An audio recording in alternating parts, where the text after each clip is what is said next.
Hello, is this Al? It is. How you doing? Doing well. Thank you so much for calling. I know you're a very busy man with mandatory fun and everything else. Got to meet you twice in the past at meet and greets, and this is just a pleasure. So thank you so much for giving me the time and just pretty much doing everything you do. So thank you for that. My pleasure. First off, I guess, what can we expect from mandatory fun? Well, gosh, expect the unexpected, I suppose. But I will say that there are parodies of Iggy Azalea and Lord and Pharrell Williams, Imagine Dragons, Robin Thicke. Got your polka medley, you got to have that. Mm-hmm. And then just some original songs and style parodies and pastiches and college marching band songs and 90s alternative rock and just a little bit of everything. So it's a nice little time capsule. Now, I got to hear the sports song. Tell me, that is a dedication from the Seahawks to the 49ers. That is correct, right? You are correct. Thank you for noticing that. Okay, very cool. Thank you. I'm curious, why no controversy with this album, like in the past with the whole Lady Gaga management or Atlantic Records or the Coolio thing? Why no controversy? Did everybody finally learn not to mess with you? I can't even tell you how happy I am that there was no drama this time around. It's sort of like become a thing. Like every album, something goes horribly wrong, you know. So I was very glad that there was no saga or brouhaha or people getting all bent out of shape. It was a fairly smooth launch, and I'm very, very grateful. Well, very cool. That is awesome because you deserve all of it. I got married last year. And during the ceremony, I did play some Weird Al songs, "Wanna Be Your Lover," "Eat It" during the cake cutting, and yes, I did shove it in her face, and "If This Isn't Love." So thank you so much for being a part of my wedding. All my most romantic songs. How nice. Thank you. I almost did Good Enough for Now, but I figured the wife... No, that's a good call, man. Good call. Yeah, not for that one. But now that you're married and you have a little one, how are they impacting your music and just where you're going with your career? Well, my daughter's 11 years old now, so she's getting bigger all the time. And, changed my life profoundly.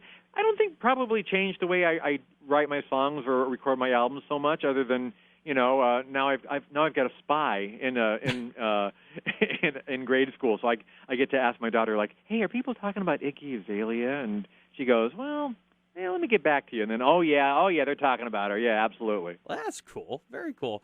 Well, you've conquered music. You've conquered movies, TV. Now you're a children's author, so that's awesome.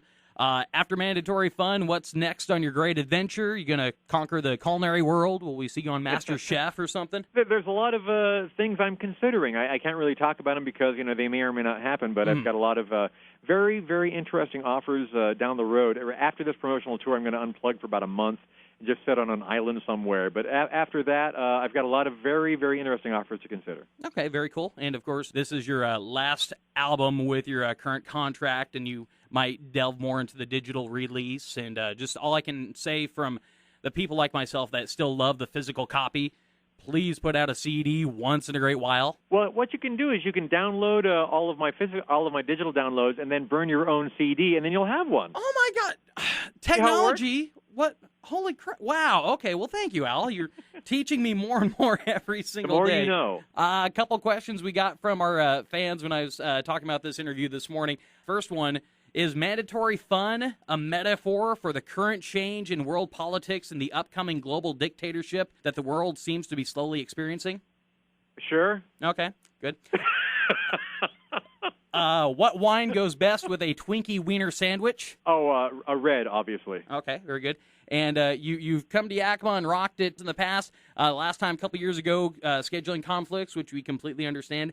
Any plans on the horizon you can talk about to come back and rock us, because we miss you? We will be doing the mandatory tour next year sometime. We have absolutely nothing booked or confirmed, but that will be happening at some point next year. And I have to speak to the Yakima date. I didn't even know about it until after people started getting upset because things kind of go on out of my control. So if anybody was upset or inconvenienced because of that, I apologize, but I had no knowledge of it. Sorry. You're human, and that's one of the reasons why we love you, so no worries about that. Just okay. When you can, please come back, because like I said, we love you here in Yakima. We miss you, and all in all, thank you so much for everything. I appreciate that. Thank you. All right. Thank you so much, Al. Thank you for your time. Best to you, your family, the rest of the band, and for making this the most awesome lame claim to fame I have. My pleasure. Thank you, Timmy. Thank you so much. We'll see you soon.